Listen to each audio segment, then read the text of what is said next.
Good evening. I'm Jennifer Schmidt, Senior Fellow at the Dole Institute of Politics. Welcome to the 2008 Muncy Lecture in Journalism and Politics. The Muncy Lecture Series is dedicated to the ever-changing relationship between politics, policymaking, and the media. As with most of our programs, there will be an opportunity for you to ask questions following the lecture, and there will be a book signing following the program. I would like to take just a minute to recognize Mrs. Betty Muncy, who has come from Dodge City, Kansas, to join us this evening. Can you wave, Mrs. Muncy? Thank you. Mrs. Muncy is the retired owner, publisher, and editor of the Dodge City Globe. Thank you, Mrs. Muncy, for your generosity in endowing this series. Now for the lecture. We are very pleased to welcome Adam Clymer to the Robert J. Dole Institute of Politics to deliver the 2008 Muncy Lecture. Mr. Clymer is an exceptional journalist, a journalist even. He spent more than 40 years as a political reporter, the last 26 covering Capitol Hill and the White House for the New York Times. Mr. Clymer retired from this position as Chief Washington Correspondent for the Times in 2003. He went on to serve as the political director of the National Annenberg Election Survey. In addition, his writing has appeared in The Nation, The New Republic, The Progressive, and The Washington Monthly, to name just a few. He holds an undergraduate degree from Harvard, where he was editor of the Harvard Crimson.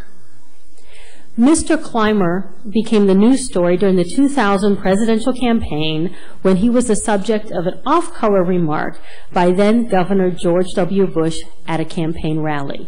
Mr. Clymer gave only one interview on the subject, hoping, I think, to not become the news. But the event took on a life of its own, and Mr. Clymer continues to be well known as a subject of this remark.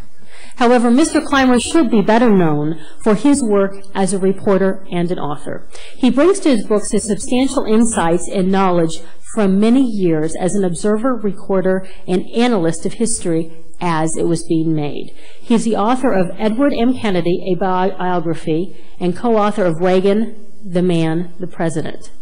His recent book, and the subject of most of this evening's remarks, is Drawing the Line at the Big Ditch, the Panama Canal, and the Rise of the Right. This book has all the attributes necessary for an insightful work of history. It has an exhaustive mastery of historical details. It breaks ground in demonstrating an important connection between events, in this case, between the international issue of the Panama Canal Treaties and the domestic use of this issue to fuel the rise of the political right. I highly recommend this book. This book is more, though, than a good history book. It is a good story. Adam Clymer brings the characters and events to life. He takes his skills and insights gained from a distinguished career in journalism and applies them for our benefit to historical analysis.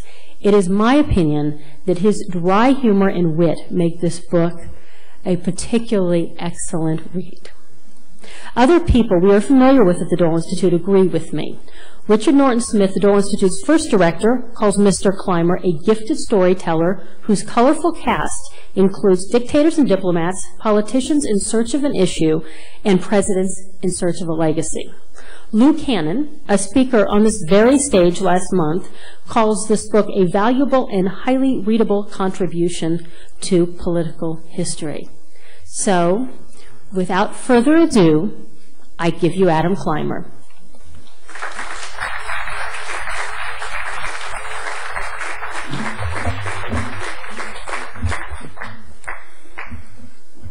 Thanks very much, Jennifer, for that extravagant introduction. And thanks to you, Barbara Ballard, for your help. I'm disappointed that Bill Lazy hadn't made it back, but whatever you heard about Fred Thompson's energy level in the presidential campaign, no one ever said his staff wasn't working like heck. So Bill undoubtedly deserves the rest.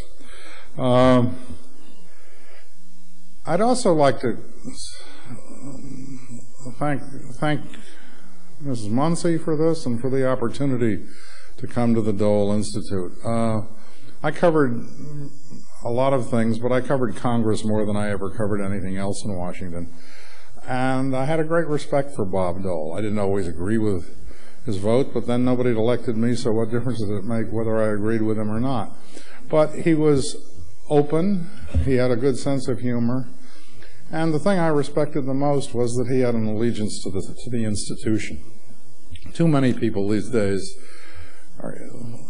use the Senate as a stepping stone to run for president and not for much else. And while Dole was not a central figure in the Panama Canal story, and he's not really in the basic narrative that I'm going to read from, but I do want to mention a couple of yarns that are in the book and one that isn't, that relate to the canal and the rise of the right. He was an opponent of the treaties, but not a fierce one. I think it almost seemed as if it was tactical on his part.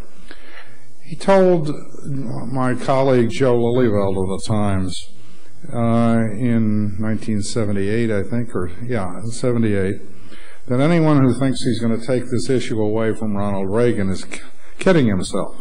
Reagan found it, he built it, and he's going to keep it. But one thing he doesn't have is a vote in the Senate. If we're going to make a role for ourselves, it'll be on the floor of the Senate. And his opposition really seemed to be based on his assessment of how it would impact his chances to run for president. As you may remember, he didn't do very well in 1980. But the other story I have in the book is that after the 1980 election, the Republicans won a majority in the Senate. I'll discuss how that happened here, but one thing that happened that night was that Howard Baker, who had been the minority leader, called Bob Dole and said, "Bob, we've got a majority, you're going to be chairman of the Finance Committee." And Dole couldn't resist, and he, referring to the Democrat from Louisiana who'd been the chairman, he said, "But who's going to tell Russell Long?" And finally, the Republicans lost that Senate majority after the 1986 election, when a great many of the senators who had been elected in 1980, not all of them, but many of them, went down to defeat. They didn't have Reagan's coattails to help them anymore. And Dole, again, had a quip for the occasion. He said, "I think if we'd known we were going to win the Senate in 1980, we'd have run better candidates." At any rate, it's a pleasure to be here at the Dole Institute, and I'm afraid I may have exhausted the laugh lines in this talk, but let me talk about drawing the line at the big ditch, the Panama Canal Treaties and the rise of the right.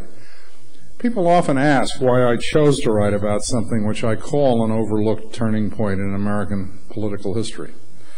Well, the fact that it was overlooked is one reason. Reporters like to write about things other people haven't. Beyond that, I'd covered some of the events in this book. Ronald Reagan's 1976 campaign, the 1978 Senate debate and vote, and the 1999 handover ceremony where former President Carter signed the canal over to Panama.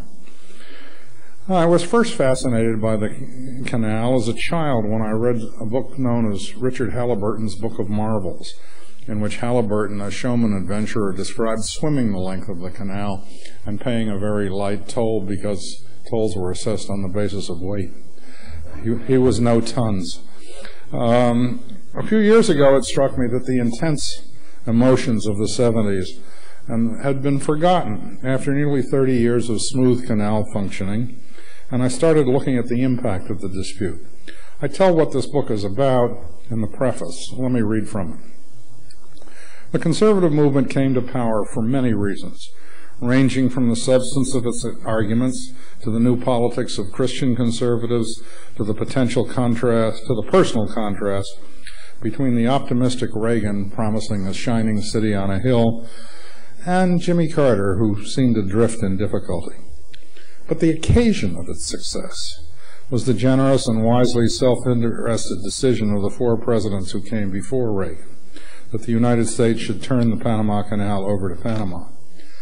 At the beginning of what Time would later call the American century, the United States defeated jungle and disease to build the Panama Canal, the greatest engineering work in the history of the world. Throughout that century, American school children would read of the heroism and determination of the work, if only glancingly, of the American military intervention that created a pliant Panama. As one popular 1928 text put it, American pluck and luck conquered all. The grand dream was realized. In 1913, the waters of the Atlantic and the Pacific were united. And so the idea of giving it up, understood and accepted by Lyndon B. Johnson, Richard M. Nixon, Gerald R. Ford, and acted on by Carter, seemed wrong to a majority of Americans, chagrined by the now inescapable realization of defeat in Vietnam, and resentful of a challenge from a tiny country the United States had sired, or at least midwifed. From the mid-70s to the early 80s, the Canal question, consistent with, but hardly central to conservative concerns, revitalized a right that had grown sullen with the presidencies of Nixon and Ford. The Canal issue kept Reagan's insurgent candidacy in 1976 alive, leaving him a victor in narrow defeat, poised for victory in 1980. The Canal issue won conservative Republicans enough Senate seats to give Reagan a Republican majority, a helpful Senate leader, and friendly committee chairman when he took office in 1981. This overlooked moment in American political history also provided vitality to the conservative movement, with an issue that transcended its ordinary frontiers and an entree to workers suspicious of its traditional pro-business instincts. That's the framework. It took me 212 pages to lay it out, plus endnotes, acknowledgments, bibliography, and so on. So if you want to buy it, you don't have to read more than 212 of the pages. I won't go into great detail on the arguments about the policy question of whether to turn over the canal to Panama. Suffice it to say that treaty proponents thought the canal would be subject to sabotage or guerrilla warfare if the United States held on to it. They believed the United States would continue to have the use of the canal if Panama owned it. That was the conclusion of Presidents Johnson, Nixon, Ford, and Carter. But Carter added another dimension. He told me in an interview, I felt that the canal issue was a key test of my overall human rights policy, to start treating other people as worthy of respect and not try to dominate small countries. And of course this carried over into Argentina and Chile and actually to Nicaragua with Somoza there, and even to Brazil. Dictatorships were all over Latin America. And I thought the best way to break dictatorships was my human rights policy. I wanted to treat Panama fairly. I'd studied the issue fairly thoroughly, and I was convinced that it was an unfair original agreement that was foisted upon the Panamanian people against their will. Now, opponents made a variety of arguments. They said Panama's leader, General Omar Torrijos, was a dictator whose word could not be trusted. They contended that giving up ownership of the canal would threaten American influence in the Caribbean. They foresaw Cuban or Soviet influence, possibly even communist control of the canal.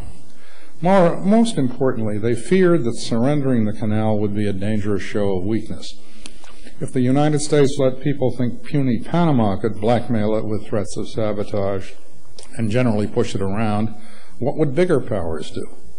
As Ronald Reagan told Saul Linowitz, Carter's chief treaty negotiator in 1970, giving it up, quote, would be another retreat from which we would lose the respect of the rest of the world. But before the issue ever reached the Senate later in 1977, it had already played a central role in American politics. In mid-March of 1976, Ronald Reagan's campaign for president was on the rocks. He had lost 5 straight primaries, his campaign was broke, his campaign manager, John Sears, was secretly negotiating with President Ford's managers about dropping out of the race, and Nancy Reagan was trying to persuade her husband to give up. The North Carolina primary was coming up, but for a while Reagan's plane was held up on a tarmac in Los Angeles, waiting for word from the East but there was enough cash to pay the bill for the charter. Once he got to North Carolina, though, there was a new focus to his campaign. He gave a half-hour television speech, a tactic his aides earlier rejected, fearing it would remind people that he was an actor. The speech actually had been taped in Florida, the Florida primary, a few weeks earlier. One station offered him free airtime. It was edited a bit, and the palm trees were taken out, and a fundraising address added. That speech heavily emphasized foreign policy. The segment that reached the audience best, though, was about the canal. What are the quiet, almost secret negotiations we are engaged in to give away the Panama Canal, Reagan asked. He said the canal and its surrounding canal zone were sovereign United States territory, a contention that the Ford administration and most legal experts denied, and concluded, we bought it, we paid for it, and General Torrijos should be told we're going to keep it. That motto, sometimes varied to include we built it, or to label Torrijos a tin-horn dictator, became part of a wildly successful stump speech, which pressed the issue personally while the half-hour televised address was heard on almost every television station in North Carolina. Charlie Black, a North Carolinian who was an aide to Reagan in that campaign, explained its impact.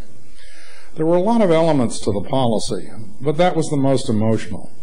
Trying to educate people about Helmut Sonnenfeld and Kissinger giving up on Eastern Europe, most people couldn't remember much about that. But they could try to do something about keeping the Panama Canal, and that was vote for Reagan. To the surprise of such supporters of his as James Jackson Kilpatrick and William F. Buckley, Jr., not to mention the candidate himself, Reagan won in North Carolina. And it was no fluke. His comeback continued as he pressed the canal issue in Texas, where he won all 96 delegates, then all 37 in Alabama and all 85 in Georgia.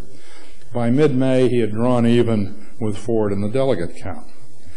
Ford, using the advantages of incumbency that included inviting wavering delegates to the White House and to the flight deck of the carrier Forrestal in New York Harbor, where they watched the bicentennial celebrations, ultimately won the nomination. But Reagan staked a firm claim on the party's future with a brilliant convention speech, saying that 100 years from now, Americans will know whether we met our challenge. Whether they have the freedoms that we have known up until now will depend on what we do here. Will they look back with appreciation and say, thank God for those people in 1976 who headed off that loss of freedom, who kept us now, 100 years later, free, who kept our world from nuclear destruction. Reagan left Kansas City as the front-runner for the 1980 Republican nomination. The Panama Canal issue had rescued his campaign. It conveyed his argument about U.S. decline simply and clearly, in a way no litany of diplomatic dealings with the Soviet Union or arguments about whose weapons were bigger would ever do. There's no certainty to the what-ifs of history, of course.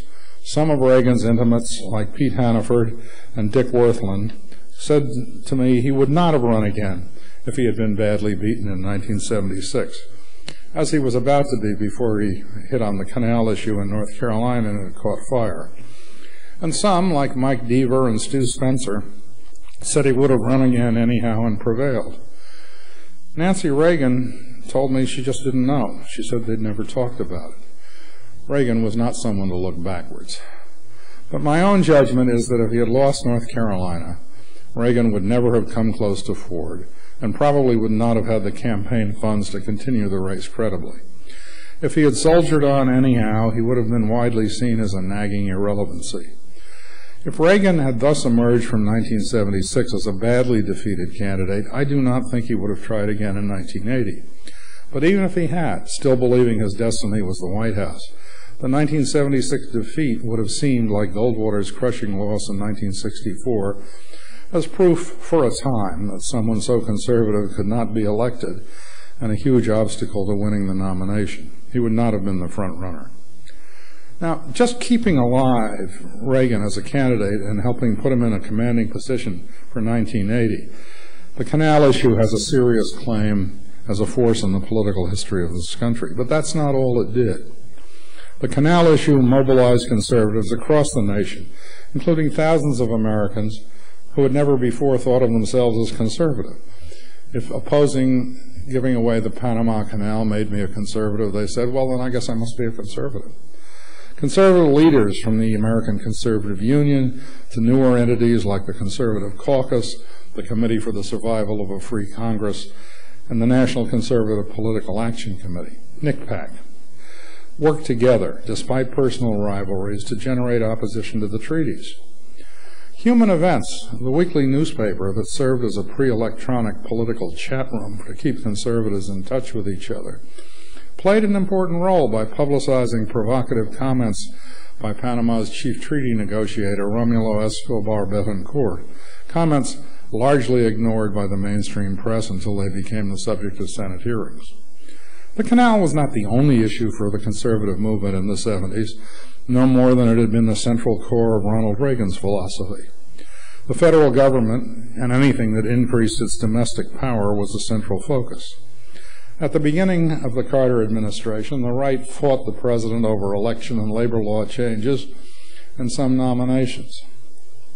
But as Richard Viguerie, the direct mail king whom I called in the Times, the Postmaster General of the New Right, said of the canal issue, it was a big part of our agenda. If there was one issue more than any other that gave impetus and unity to the conservative movement, it was the Panama Canal issue. The American Conservative Union, though, was the most visible opponent. The ACU produced the single biggest innovation of the treaty fight, the infomercial.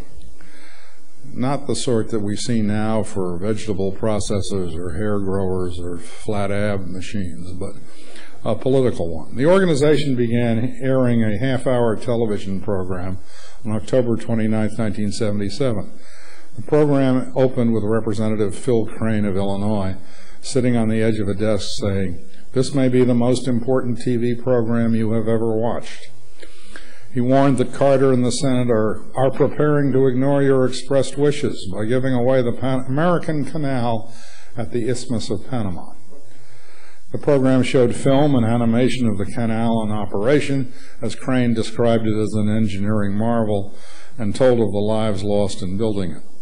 Crane introduced the other speakers, and after each of them, he urged the audience to write their senators and to pledge at least $10 to the ACU for its fight to save the canal. He was followed on the screen by Senator Jesse Helms of North Carolina, Guthrie Crowe, a retired Canal Zone judge, and speakers from the Reserve Officers Association and the Veterans of Foreign Wars, and Senators Jake Garn of Utah, Paul Laxalt of Nevada, and Strom Thurmond of South Carolina. The program was shown 209 times, with a total audience estimated at 9 million. Aside from the letters to senators, the ACU itself heard from 58,000 people. 90% of those names were new to the organization and were added to its mailing list. The program also netted the organization $245,000 after paying production costs and buying airtime. Now, the right's primary weapon against the treaty was the mail. Although George McGovern's 1972 campaign had shown the power of direct mail in politics, excuse me, this was a huge campaign on a particular political issue, not on behalf of a candidate. The right did not defeat the treaties, but it's got a message out. The Conservative Caucus sent out 3 million pieces of mail. NCPAC sent out about 500,000. Two lesser organizations, lesser known anyhow, the American Security Council and the Council on Inter-American Security, each sent out 2 million letters. So did the ACU. They resonated more than some bigger campaigns, like a mailing of 20 million letters attacking pornography that Reagan put out a few years earlier. Because this time there was to be a vote on a particular measure, and soon. Recipients, Viguerie said, could understand clearly how they could help make a difference. Ultimately, the treaties were approved barely, and I will come back briefly at least to the fight over them in the Senate. But the results helped the conservatives succeed on a front that was just as important to some of them as the treaties themselves. While the conservatives thought the treaty was bad for the United States on grounds of both military security and international reputation, perhaps more important, they also thought the issue was good for them. Viguerie said at the time, It's an issue the Conservatives can't lose on. If we lose the vote in the Senate, we will have the issue for 8 or 9 months. We will have rallied many new people to our cause. We will have given our supporters an issue, a cause to work for. Now Conservatives can get excited about the Panama Canal giveaway, and they can go to the polls, look for a person's name on the ballot who favored these treaties, and vote against it. Howard Phillips of the Conservative Caucus saw the issue as one that would bring Americans who had learned in school of the Canal's glorious history to the conservative movement. Paul Laxalt, Reagan's closest ally in Washington and the liaison between the New Right organizations and Senate opponents of the treaty, told the California Republican Convention, "This is the best political issue that could be handed to a party in recent years." He predicted it would be the most important issue in the 1978 congressional elections. Now, Democrats who voted for the treaty were not their only targets. The idea of creating a new party had been abandoned by the right, so the Republican Party itself was in their sights. Gary Jarman, the legislative director of the ACU, told Jim Dickinson of the Washington Star, "Conservatives see this as a great opportunity to take control of the Republican Party. We should control it because we're the dominant element of the party, and without us it would die." Dickinson wrote that the Conservatives had a hit list of Republican senators, including James Pearson of Kansas, Charles Percy of Illinois, Edward Brooke of Massachusetts, Clifford Case of New Jersey, and, if he voted wrong, Howard Baker of Tennessee. A word about Baker. Here was a senator widely considered a plausible presidential candidate. To be sure, most senators see a potential president every morning as they shave or, these days, put on lipstick. But in Baker's case, the belief extended to the press, other politicians, and to the Carter administration, which feared him as an opponent. For a plausible candidate, Baker did something I've never seen in decades of covering Congress. First, he was told by an advisor he trusted that supporting the treaties would kill his presidential chances. Let me read one passage. Jim Cannon, a former aide to Vice President Rockefeller and President Ford, whom Baker hired in the Minority Leader's office to pave the way for a presidential run, simply told him that if he voted for the treaties, the Republican Party would not nominate him for president. He and Baker both recalled Baker's snapping, "So be it." And then the Senate Minority Leader not only backed the treaties, he rallied support and made sure they passed. Agree with him or not, that's rare political courage in Washington. Among the other targets, Clifford Case was beaten in a primary in which the Canal played a small role, and Brooke was defeated by a Democrat. But the complexion of the Republican Party in the Senate became distinctly more conservative as a result of defeats suffered by pro-treaty Democrats. Their votes for canal treaties were not a significant factor in all of those defeats. In Minnesota, for example, Wendell Anderson had come to the Senate because his governor, in effect, appointed himself to fill a vacancy. The voters brought him back home. In Colorado, Floyd Haskell lost because he had not stayed in touch with his state, and Representative Bill Armstrong out-hustled him on a campaign about big government and high taxes. But my research in libraries from South Carolina to Idaho convinced me that conservative claims of canal-inspired victories, while exaggerated, had enough truth in them to explain 5 Senate results, enough to provide Reagan with an essential majority in 1981. 2 of the 5 Democrats who voted for the treaties and were defeated in 1978 would have won if they'd voted the other way, as were 3 more in 1980. The most obvious case in 1978 is that of Tom Mcintyre, a decorated World War II hero who'd won 3 times in Republican New Hampshire. An Irish Democrat, his personality was almost the stereotype of a WASP New Englander, frugal, taciturn. He knew what he had in store over the canal, though. Before he left his office to go to the Senate floor to vote on the first treaty, he told his wife, Myrtle, "Come on and watch me lose my seat." He was beaten by Gordon Humphrey, an Allegheny Airlines co-pilot who'd recently moved to New Hampshire. A one-time Democrat, he'd switched parties and gone to work for the Conservative caucus on his days off. And he ran for the Senate because it seemed to him that no one else was going to run against Mcintyre over the Canal. Humphrey got a lot of help. First, from one of the worst newspapers in the country, the Manchester Union Leader, whose heavily slanted coverage moved working-class Democrats. Terry Dole of NICPAC came up to help him set up his fall campaign. And Humphrey worked tirelessly.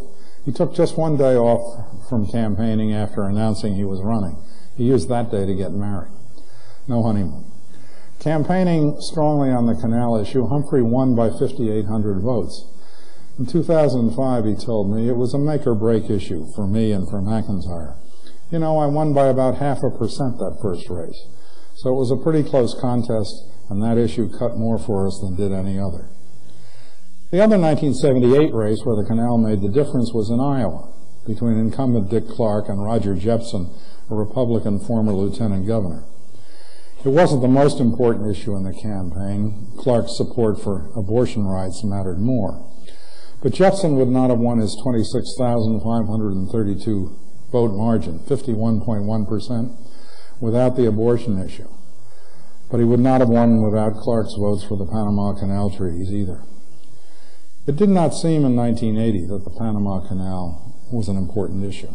That's because it was hardly ever mentioned in the presidential race, either in Reagan's bid for the nomination or in his general election campaign against Carter. As a matter of fact, Reagan had not taken a leading role in the 1977-78 campaign to defeat the treaties. And it's an interesting reflection on him to know why not. Peter Hannaford, a top Reagan aide, sat through a meeting in August 1977 when Ambassadors Linowitz and Ellsworth Bunker had explained the treaties as signed and renewed their warnings that the canal would be in jeopardy without them. Reagan was not persuaded, but when they left he asked, but what if they're right? And he largely stayed away from the public campaign against the treaties. Now, the presidential campaign of 1980 was so interesting that political reporters largely ignored Senate races and did not cover them as they would in an off year when I would cover 6 or 7 Senate races, getting an opportunity to see patterns developing. But my research showed that at least 3 1980 races would have turned out the other way if the canal issue had never been there, or if the Democratic incumbent had voted no. One of them, the North Carolina race, was all about the canal. John East defeated Robert Morgan, a moderate Democratic incumbent, by 10,000 votes after stressing the canal in 90% of his advertising. The second race, between Senator Frank Church of Idaho, who had managed the treaties on the Senate floor, and Steve Sims, a Republican member of the House, had a lot of issues in it. Fundamentally, Church was a lot more liberal than Idaho. But without the canal issue, Church would have squeaked through. He, too, confided in his wife, the Panama Canal is going to lose me this election. It's just going to add to the many things that people have thought I shouldn't do. He was right. On the weekend before Election Day, the Anyone But Church ABC project of the National Conservative Political Action Committee filled the airwaves with a simple 15-second commercial saying, "Now that all the shouting's over, remember the Panama Canal, built with American blood and treasure." Frank Church voted to give it away. Sims won by 4,200 votes, 49.7% to 48.8% for Church. Finally, there was one race that I had not initially thought of, Herman Talmadge's bid for a 5th term as a senator from Georgia. Jimmy Carter told me to add it to the list, and I found he was right. Again, the canal was not the major issue. The main problem for Talmadge, after a very public divorce and very public treatment for alcoholism, was an 81-15 Senate vote denouncing him for pocketing campaign cash and padding expenses. Mattingly, though, Mac Mattingly, who ran against him, used the canal issue on the stump and in one television ad, but he had an even more inventive way of raising it. As he traveled Georgia's back roads, Mattingly would take a list of 23 questions he said should be raised in the debate, which Talmadge would not give him. He would tack them on a door or a bulletin board and explain to assembled reporters, "Now don't you all let Herman Talmadge come to Dalton or Winder or anywhere and leave without answering these questions." The small-town papers picked up on Mattingly's stunt, and especially on one question: why did you vote to give away the Panama Canal? Mattingly won with 50.9% of the vote. In 1980, Reagan had coattails in congressional races not seen since 1964, nor for that matter seen since. The Democratic majority in the House was cut by 33 seats, but the Senate changed hands. Republicans won 12 Democratic-held seats, reaching a total of 52, plus one independent who voted with them. This was the first Republican majority since 1955. Howard Baker, who had risked his political future by supporting the Canal Treaties, became Senate Majority Leader because at least 5 of the new Republicans, Gordon Humphrey, Roger Jepson, John East, Steve Sims, and Mac Mattingly, had won their seats by using the canal against Democrats who voted the same way Baker did. Without them, there would have been only 47 Republicans. Robert Byrd, the West Virginia Democrat who had backed the treaties effectively, would still have been Majority Leader. Why does that matter? Well, in the basic anarchism of the Senate, the Majority Leader does control one thing: he controls scheduling. That sounds boring, but it matters because it conveys the considerable power of determining which bills come to the floor and when, and which never do. The Republican majority, also brought friendly committee chairmen who pushed Reagan's program forward in a way that their Democratic predecessors would not.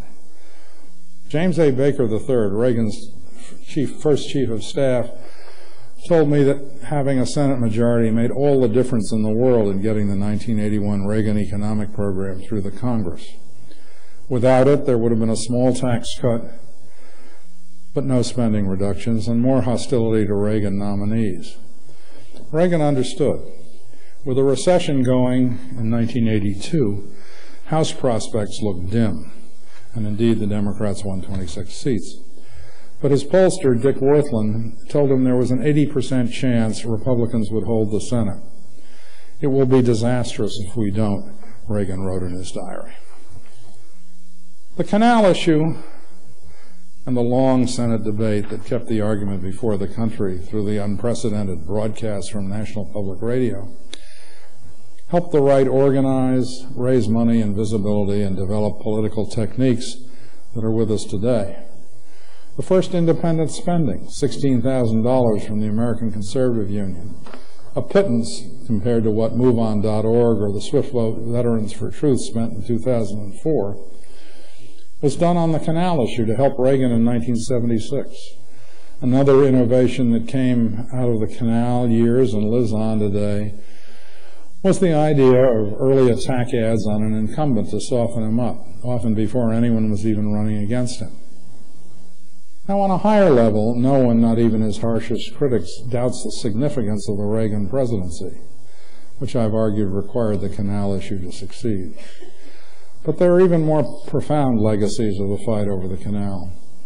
The single-issue attack ad developed in those days. The PAC movement thrived.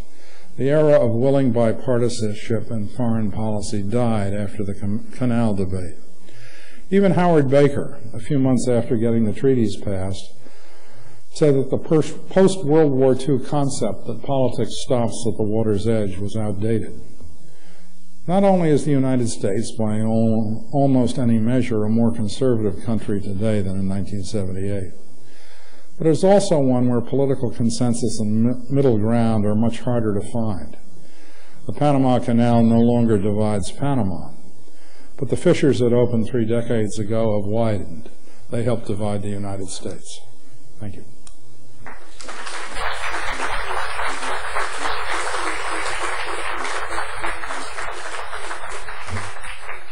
Thank you for the excellent comments. We're going to open it up for questions now. And Adam, if I may take the liberty of asking the first question. Certainly, Jennifer. You need to pull up the stool. In your book, you talk about, You call this an overlooked turning point in American history. Why do you think it was overlooked for so long after it was such a major news story? Well, because we in the press move on very quickly. We're looking for today's news, not reflecting on yesterday's. And there were so many things about the Reagan Revolution and the rise of the conservative movement that were interesting as to what they were and what they meant going forward, that it was hard to say, well, let's stop and go back. We should have. Certainly historians should have. One of the places where I raised the question of publishing this book, they sent out my proposal to some academics they knew, not here, Fred. And one of them wrote back, he didn't think there was much to this book because he'd looked in the index of a couple of books about the conservative movement and there was no mention of the Panama Canal. Well, in fact, it was mentioned in the books he cited. I had them and I looked them up. But at any rate, there was such an academic certainty about what mattered that people hadn't probed in this. And it isn't something that you can do numerically. And both political science and even American history are getting, in my judgment, much too focused on things that can be demonstrated with numbers, as if they were hard sciences like physics. So I think that's one reason that the academic world joined the press in forgetting about the subject. Okay, thank you. Clarissa and Ryan are here, so they're going to have microphones, so just flag them down and they'll just alternate. Thank you. In your looking at Senate races after the Panama Canal decision, did you examine Oklahoma? I was living in Oklahoma at the time, and the Daily Oklahoman, who was published by a man named Gaylord, went berserk, and a man named Bellman, former governor who they had supported, was defeated the next time he ran. Did you happen to examine that race? No, Bellman retired, and there are some people who said he retired because he thought he'd be beaten in the primary over the canal issue. I wasn't able to prove his intentions to my satisfaction to include them. I mean, Bellman was one of the most close-mouthed of the senators. Some of the undecided senators relished the attention that they would get from the press. Bellman did not. And he ended up he made his decision a day or two before the actual vote. He said he was going to write out 2 speeches on the plane flying back to Washington from Oklahoma and see which convinced him better. But he started writing the one in support of the treaty and decided, that's what he believed. He's one of the senators whom Howard Baker had a considerable influence on in getting enough Republicans to support the treaty, so they passed. As you may remember, both of them passed by votes of 68 to 32, or just one more than the 2/3 majority required to approve a treaty.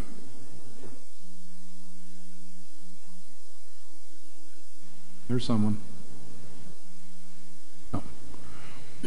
I haven't read your book, unfortunately, so I don't know whether you treated the aftermath in the Reagan administration, but I was wondering if you were aware of the fact that Reagan appointed as ambassador to Panama an academic who was one of the very few academics who opposed the Canal Treaty.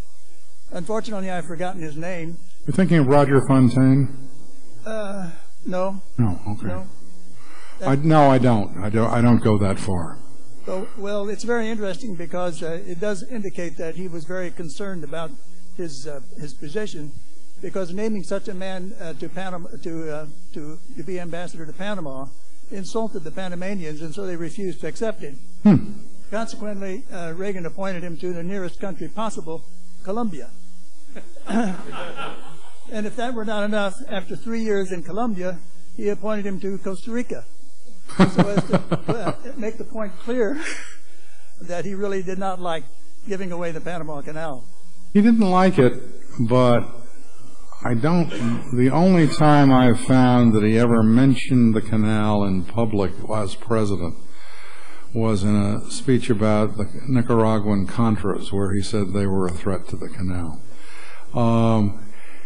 Reagan, he may still have been sore about it, but he didn't look back and try to change anything. There were people who urged him to try to change the terms, and he wouldn't have any of it. And in fact, he had one of the most interesting things I've read about Reagan are these diaries that Douglas Brinkley edited that came out a few months ago. And they're full of detail about who he met and what he said. Well, on the day that he met the new president of Panama, it's not in the diary at all.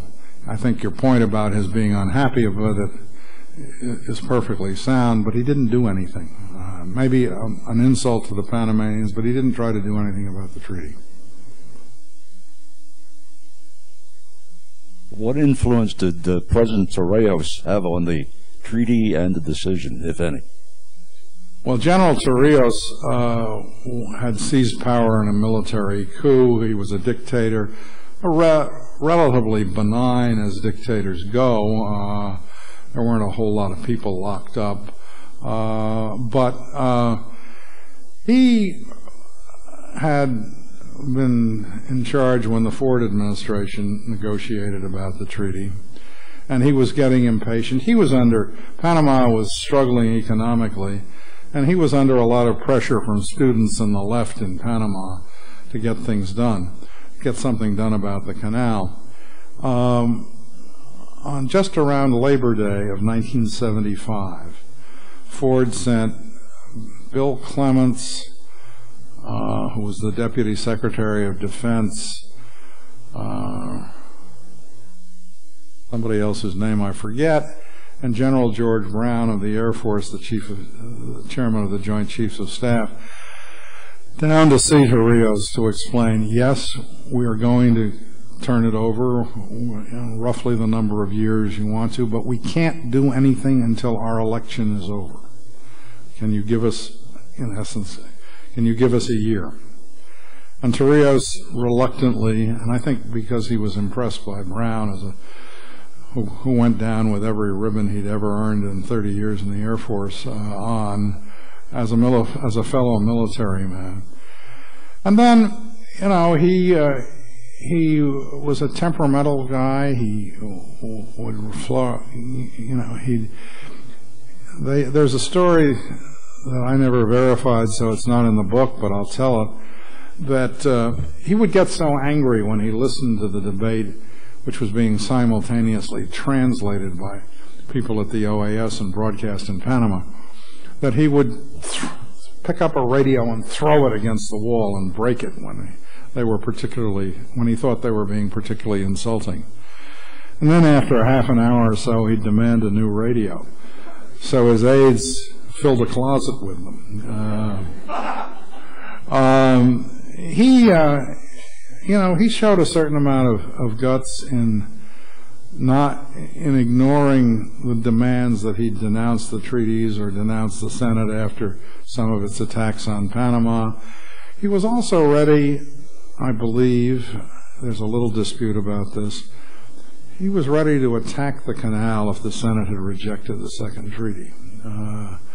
And they would have, the canal was exceedingly vulnerable. The locks were easy enough to hit with a mortar. Even easier than that would be to sink one ship in a narrow passage, and the canal would be closed for months, and shipping companies would start worrying about using the canal. So I think he showed a lot of guts, and he achieved his purpose. He got the canal back for Panama. A year or two later, he died in a plane crash. People have often suspected that Manuel Noriega, his intelligence chief and successor as head of the government, was responsible.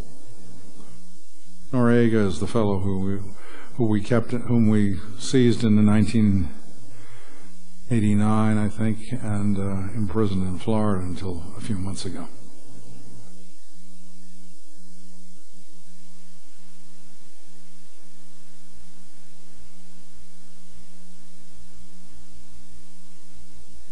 This is a why question. I'm interested in the ads that appealed to voters to vote against people who had voted for the treaty. What were the main arguments that were used in those ads, and why do you think, from your experience with all these years of dealing with the American public, why do you think they swayed Americans? Well, first of all, there were hardly any arguments at all. They were, in essence, remember, he voted to give away the Panama Canal, or he voted to give away the Panama Canal. Sometimes they'd add to give the Panama Canal to a leftist, friends of Castro, etc. Why do I think they had such sway? I think because of what people had learned. I don't know, how many of you recall reading about the canal in grade school. I remember I did. And it was a glorious story, and it was a great American success. France had failed to build the canal. France, with the expertise and expectations, had failed miserably, and the United States had succeeded where they had failed, and it was a glorious story, and nobody quite saw why we ought to give it up. The argument against giving it up was simple. It's ours, why should we give it away? The argument for giving it up, that if we give it up, it will be more secure because Panama will look after it and needs the revenue, is more complicated.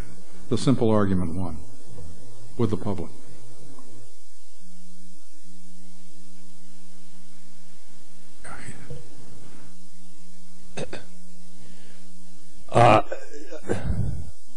I'm interested in your insights for us on a couple of things that come up occasionally.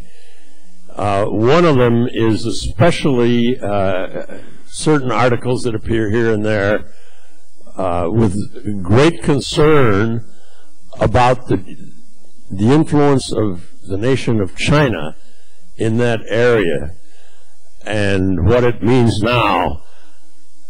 And if you could explore that, and also if there's any significance to the idea, which has been, well, it originally popped up before they even finished the canal or even started it, of making a canal through Venezuela also, because in some ways it's a simpler... Nicaragua or Colombia, I think. Nicaragua. Yeah. Yeah. Yeah, you could probably have done a sea-level canal through Nicaragua, which in essence would have been simpler.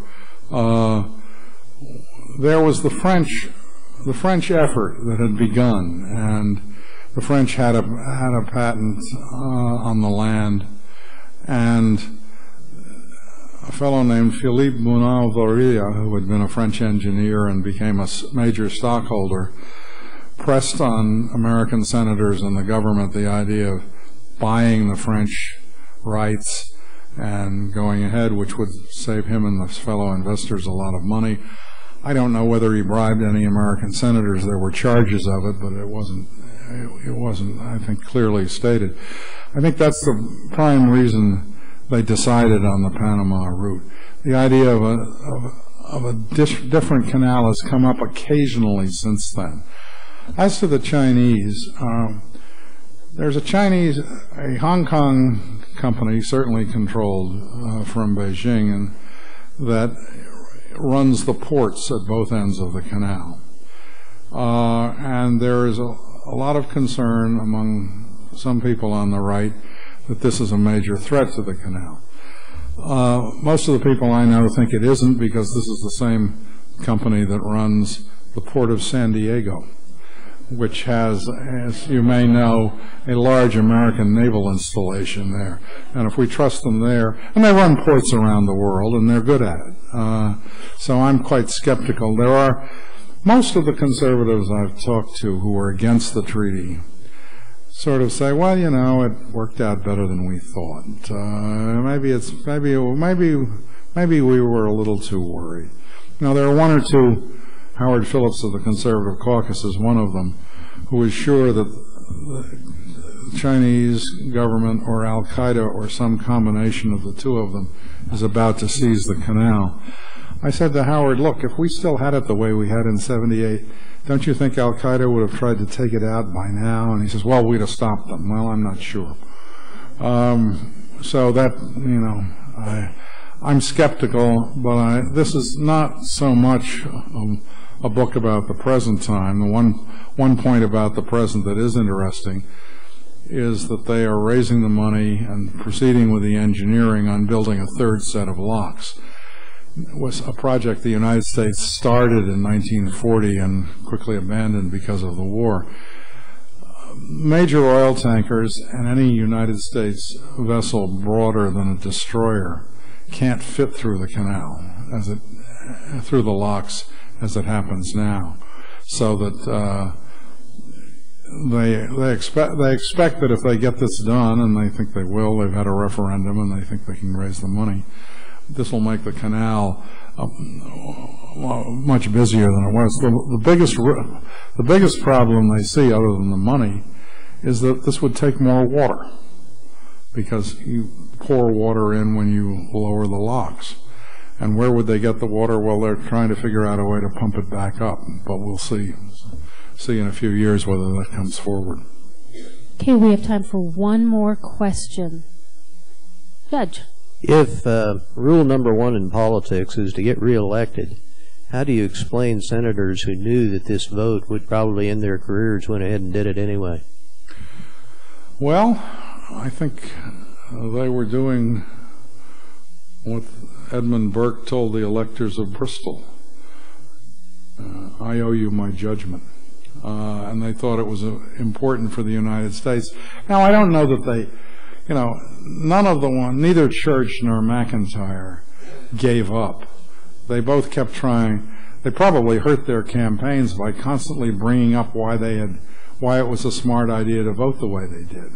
But I think they thought it was in the national interest and that it was their job to represent it. So getting reelected is rule number one almost all the time. Please join me in thanking Adam Clymer for his excellent comments today.